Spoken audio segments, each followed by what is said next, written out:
Welcome to the game view. This is week 5 against the St. Louis Rams.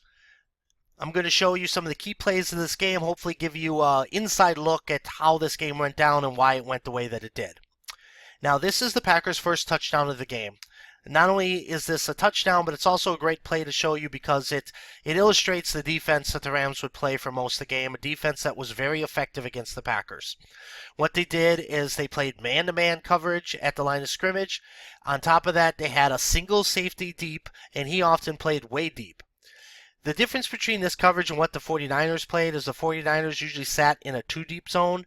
Here, through most of this game, the Rams played 1 deep. That allowed their other safety to come up and play against the run, stacking the box against the run, and that's a part of the big reason why the Rams were so effective in stopping the run this game. Essentially, the Rams have two things they want to get accomplished on defense. They want to stop the run, and they're going to stop Randall Cobb. They often use their safety or linebacker to bracket Randall Cobb, especially on third down, and make Aaron Rodgers go to somebody else. Now, what actually happens on this play is Ty Montgomery came in motion and formed a stack alignment with Richard Rodgers. Throughout this game, whenever the Packers did that, the Rams would switch off. They would switch their coverage, and they'd switch who they were taking.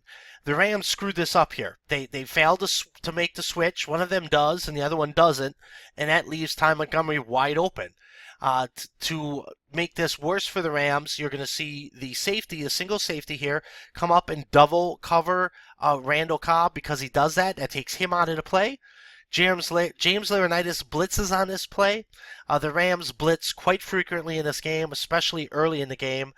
They would end up sending at least five guys on 42% of plays. And the Packers did a great job of pass protecting for Aaron Rodgers. Pass rush was not a huge factor in this game, but the Rams' excellent coverage was the key factor, as the Packers receivers really struggled to get free and get open. But here we see it going forward. There, Ty Montgomery formed the stacked alignment. Now he's going to head across the field. Rams are double covering Richard Rodgers. They're leaving Ty Montgomery wide open. Here comes Laurinaitis on the blitz, but he's not going to get there thanks to Aaron Rodgers' quick release. And here you can see the single safety coming up to double cover Randall Cobb. That's going to take him out of the play. He's now got his back turned to Ty Montgomery. That is going to leave Ty Montgomery wide open, middle of the field. Nice delivery by Aaron Rodgers. And that is a quick touchdown for the Packers to make it 7-0 Packers.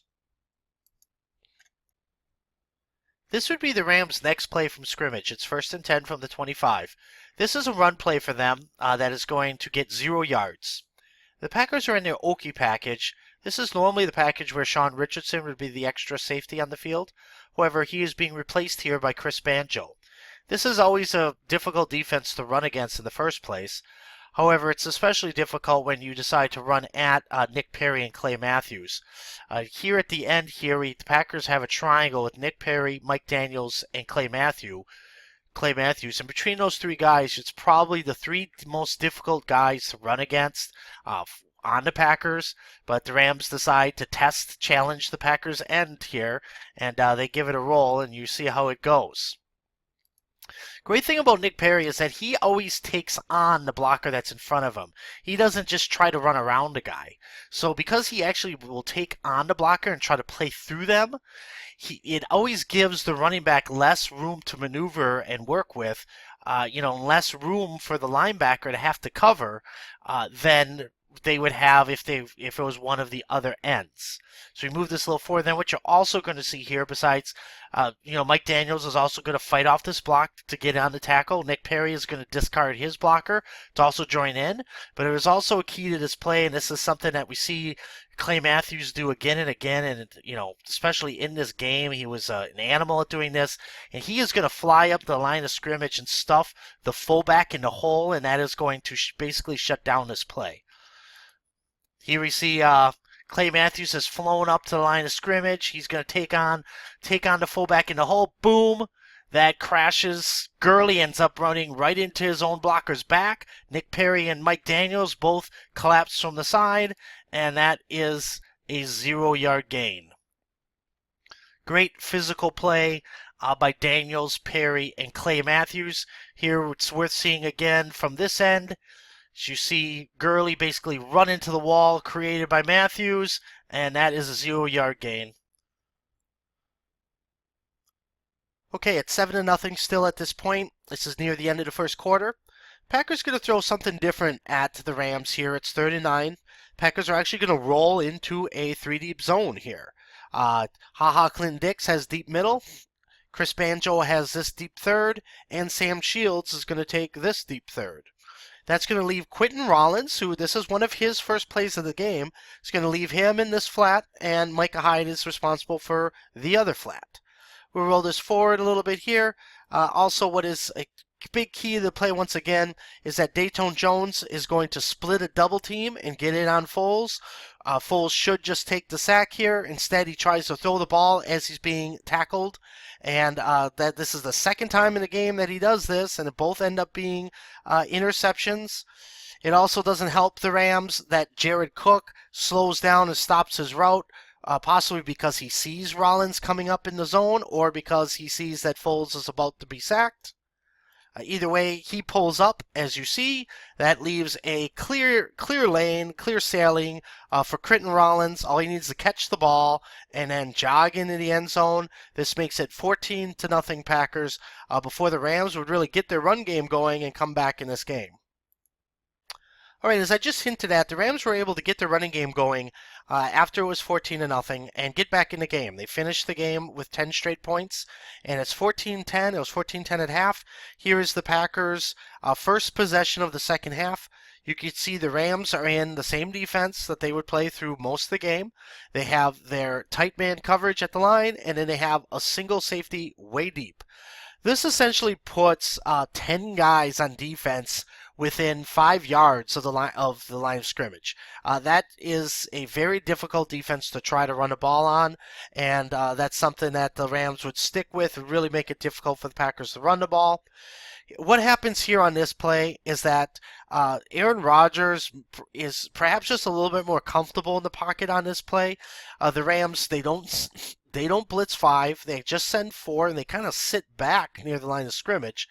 And Rodgers is able to step to his left. He has a clear lane on this side of the field, and perhaps feeling a little bit more comfortable back there, he's patient in the pocket this time, and he throws the ball to a covered James Jones, but he takes a chance with Jones that he's going to be able to catch this ball.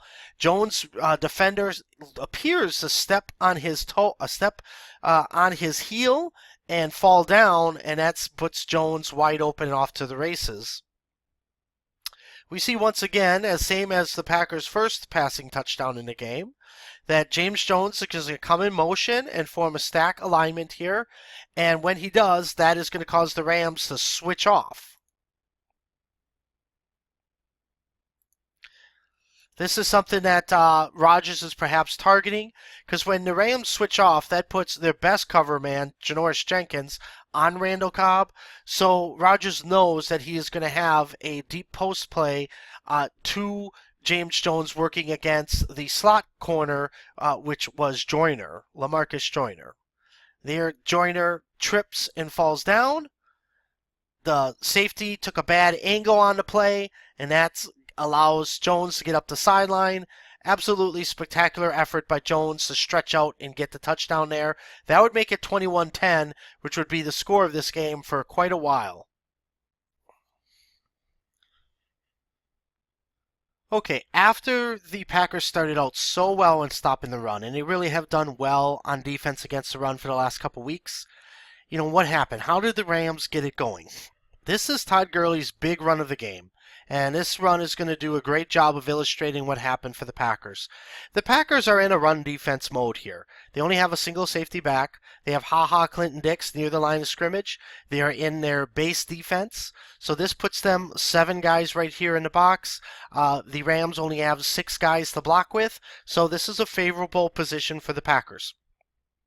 What would happen on this play, though, is the Rams would go after Jaron Elliott, which is something that they did quite a bit once Nick Perry was out of the game. That had a domino effect. It made Jaron Elliott and Andy Malumba play much more in the game. It also had the effect of the Packers putting Clay Matthews on the outside a lot more.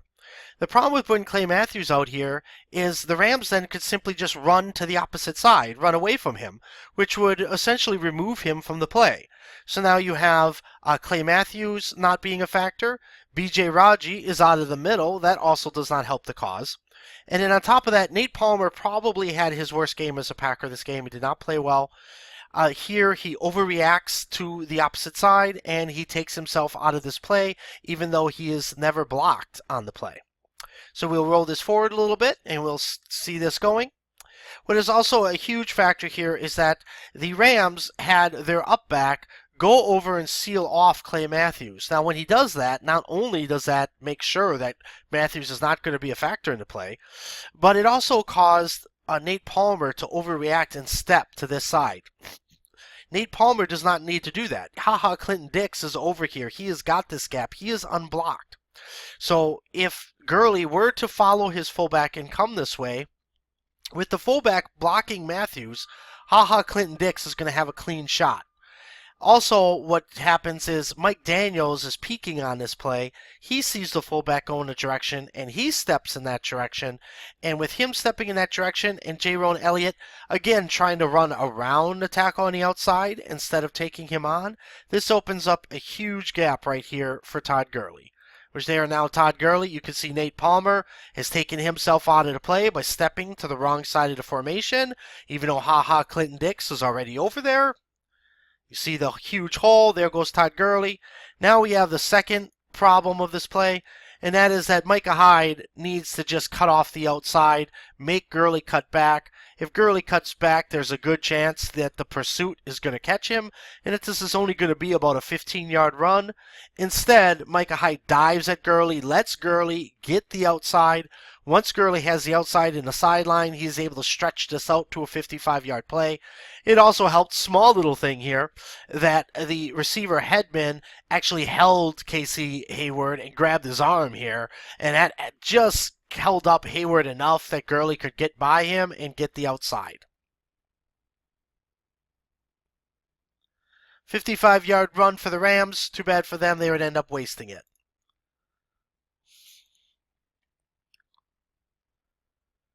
Okay, this is the end of the possession after Gurley's big run. Really, this is the Rams' last chance to get themselves in the game and still have a chance to win this game. This is their last best chance.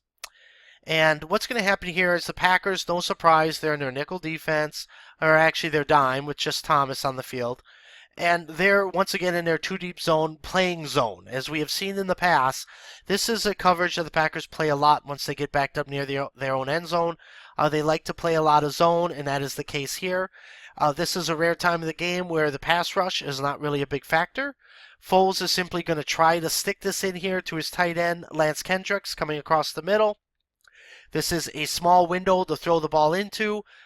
He throws it a little bit behind Kendricks. Thomas gets his hands on it.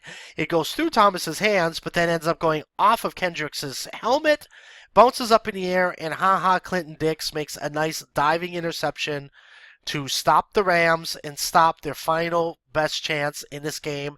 Here you can see Foles has decided to try the tight window there and get it into Kendricks. Thomas almost has a pick. Could have been disaster after the ball ends up going through his hands. Fortunately for the Packers, it's redirected enough to go off of Kendrick's helmet. Bounced up in the air. Nice pick by Clinton Dix. And that is going to about seal this game for the Packers.